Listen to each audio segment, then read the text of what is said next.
நான் பேசாமல் செவனேன்னு இருந்தேன். பஸ்ஸில் போயிட்டு வந்தால் கொஞ்சம் கூட்டமாக இருக்குன்னு தான் சொன்னேன். ஆனால் என்னை கூப்பிட்டு வந்து வண்டி ஓட்ட கற்றுறேன்னு சொல்லிட்டு அதையும் நான் வந்து பல்லவன்கிட்ட கற்றுக்கும் போதாச்சும் ஒழுங்காக கற்றுட்டு இருந்திருப்பேன். நான் கற்றுத்தரேங்க, நான் தான் எல்லாத்தையும் கற்றுருவேன்னு சொல்லிட்டு ஆக்சிலேட்டர் நல்லா ஒரு முறுக்கி விட்டுட்டு வேகமாக போய் கீழே உடுக்காட்டி விட்டியாடா பாவி பயடே அப்படிங்கிற மாதிரி நிலா சோழனை பார்த்து கேட்க போகிறாங்க. ஏன்னா வந்து சோழன் வந்ததுக்கப்புறம் தான் அது வரைக்கும் பொறுமையாக ஏதோ ஓட்டி அவர் ஏதோ ஹெல்ப் பண்ணிகிட்டு இருந்தவர். நான் சொல்லித்தரேங்க உங்களுக்கு, அசால்ட்டுங்க, இதெல்லாம் ஒரு மேட்ராங்க அப்படிங்கிற மாதிரி பண்ணி இப்போ கீழே உள்காட்டி விட்டாங்க. இவங்களும் பொதுக்கடின்னு விழுந்து இதுக்கப்புறம் நான் வந்து வண்டியே ஓட்ட மாட்டேன்னு சொன்னாலும் அந்த வண்டி வேறு கொஞ்சம் டேமேஜ் ஆக போகுது. அந்த வண்டியை வேறு சரி பண்ணுறதுக்கு காசு ஏற்கனவே 15,000 அந்த வண்டிக்காரர் கொடுக்க வேண்டியது இருக்குது. அது வேறு பெண்டிங்கில் இருக்கும் போதே அது எங்கேயாச்சும் திரும்பி வரும்னு தெரியும்.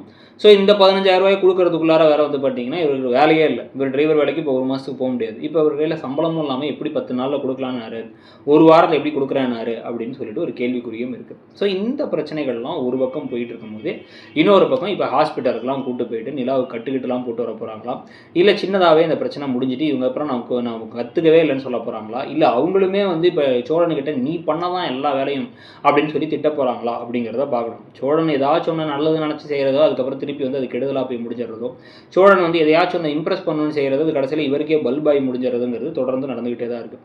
ஒரு விஷயத்தை சொல்லணும்னா சோழனுடைய கதாபாத்திரத்தில் நமக்கு நிறைய குறைகள் இருக்குது. அந்த கதாபாத்திரம் நடந்துக்கிற விதம், அவருடைய நோக்கம், அவருடைய ஆதாயத்துக்காக மட்டும் பண்ணுறது, சில திருட்டுத்தன வேலைகள், சுயநலமாக இருக்கிறதுங்கிறதெல்லாம். ஆனால் இந்த சோழனாக நடிக்கக்கூடிய ஆள் இருக்கார்ல, அவர் வந்து பார்த்திங்க அப்படின்னா நிஜமாக சூப்பராக நடிக்கிறாருங்கிறது உண்மை. அவருக்கு நல்லா நடிக்கிற திறமை இருக்குது. இந்த சீரியலில் இது வரைக்கும் அந்த 4 அண்ணன் தம்பி ஆகட்டும், நிலாவாகட்டும், நடேசன் ஆகட்டும், எல்லாருமே வந்து சூப்பராக நடிக்கிறாங்க. நடிப்பில் சின்ன குறை கூட பார்க்க முடியாதபடி சூப்பராக நடிக்கிறாங்க. ஆனால் நமக்கு இருக்கக்கூடிய பிரச்சனை ஆர்டிஸ்ட் மேலே கிடையாது, கேரக்டரில் இருக்கக்கூடிய ஃப்ளாஸ் மட்டும்தான். அது எப்படி சரியாக போகுது, என்ன ஆக போகுது, இல்லை வந்து அந்த ராகவ்லாம் வந்ததுக்கப்புறம் உள்ளார கதையே மாறப்போதாங்கிறத பார்க்கணும். ஸோ இதுக்கப்புறம் ராகவ் வந்து இப்படி கீழே விழுந்துட்டேன், பைக் ஓட்ட கற்றுனமோ விழுந்துட்டேன்னு சொல்ல, உங்களுக்கு எந்த ஏரியாவில் இருக்கீங்க, எந்த ஏரியா தானே, நான் உங்களை காரில் இனிமேல் கூப்பிட்டு போகிறேன் அப்படின்னு சொல்லிட்டு ராகவ் வந்து பிக்கப் பண்ணிட்டு கூப்பிட்டு போகிறாரா. இதை பார்த்து யாரா இவன் புது ஆள் அப்படின்னு சொல்ல, அவங்க அப்பா சொன்ன மாதிரி இந்த ஆள் கூட சேர்த்து வச்சுருவாங்களோ நம்ம அண்ணன் தம்பிங்களே சேர்ந்து அப்படிங்கிற மாதிரி வந்து சோழனுக்கு ஒரு பெரிய பயம் வரப்போகுது. வேலைக்கு போகிறேன்னு போனாங்க, இதுக்கப்புறம் அப்படியே கொஞ்சம் கொஞ்சமாக இன்னொரு பையன் வந்து கூப்பிட்டு போகிறான், இப்படிலாம் போச்சு அப்படின்னா வந்து அவ்வளோதான், நமக்கு கிடைக்க மாட்டாங்க நிலா அப்படிங்கிற பயத்தில் என்ன செய்ய போகிறார் சோழன்.